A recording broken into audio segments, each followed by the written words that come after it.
Communiqué de presse de la dynamique Monseigneur Kodjo relatif à la séquestration des avocats français à Lomé par M. Faure Gnassingbé. La dynamique Monseigneur Kodjo DMK, dans sa revendication de la victoire du peuple au scrutin du 22 février 2020, a déposé par les soins de son conseil, Maître Breham Joseph et Maître Ferrez Mathilda Louise, au tribunal de Nanterre, une plainte contre M. Faure Gnassingbé et RFI, ainsi que toute autre personne pour faux et usage de faux, complicité de faux et recel en écriture publique pour la prétendue lettre de félicitations qu'aurait envoyée son Excellence M.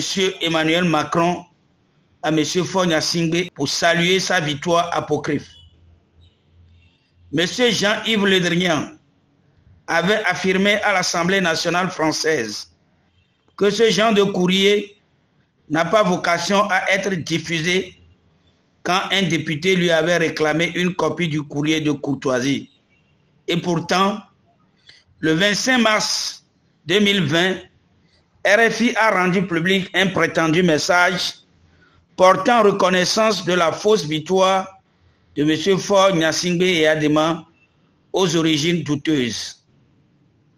Le cabinet de Maître Breham a écrit à Emmanuel Macron et au Quai d'Orsay au fin d'obtenir une copie du fameux courrier de courtoisie sans succès.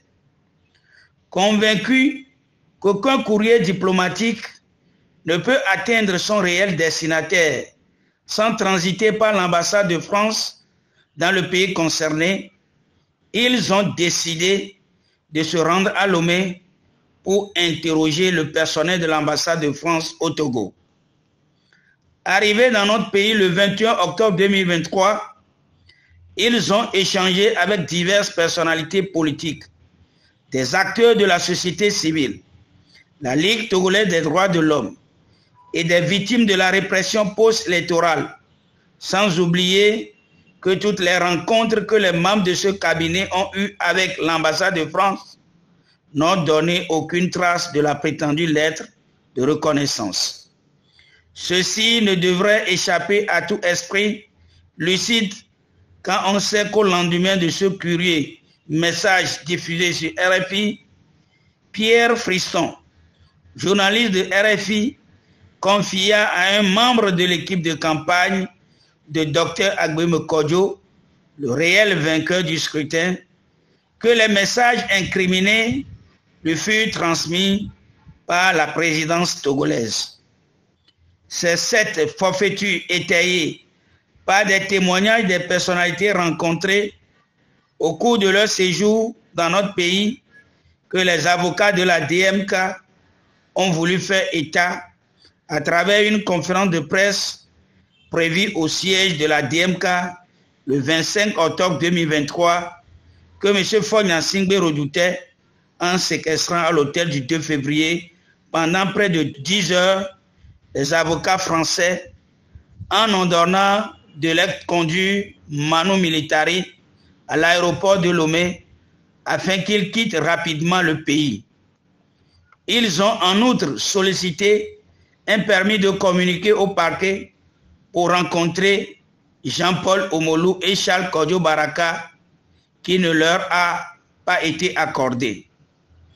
M. Faure Gnassingbé apporte la preuve supplémentaire qu'il confisque le mandat que le peuple a confié au candidat de la DMK. C'est le lieu de dénoncer la complicité du groupe des ambassadeurs des pays européens qui, par leur complicité ouverte avec le pouvoir illégitime du Togo, maintiennent le peuple togolais dans la misère et dans une répression criminelle qui les met en porte-à-faux par rapport aux valeurs de la démocratie, de liberté et des droits de l'homme qui sont leurs porte-étendards. Peuple togolais, lève-toi pour exiger le respect de ton vote. M. Faure Gnassingbé doit partir et doit présenter ses excuses au peuple togolais et pour tous les méfaits dont il est comptable. Sa posture relève tout simplement de la haute trahison. Panafricaniste de tout horizon, l'heure a sonné pour sauver le peuple togolais qui gémit dans les serres acérées de la dictature néocoloniale, soutenue par une oligarchie occidentale qui n'a que seul souci, la prospérité de ses affaires sur la terre de nos aïeux. Enfin, l'ordre des avocats du Togo et de l'Afrique devrait s'indigner du traitement réservé à leurs collègues par M. Fogna Singbe, qui a blessé la fierté, la dignité, l'honneur et la félicité du peuple souverain togolais. Ensemble avec la DMK, la victoire est la nôtre et la souveraineté intégrale du Togo sera affirmée immanquablement. Fait à Lomé, le 25 octobre 2023, le coordinateur général de la DMK, Paul Missiagbeto.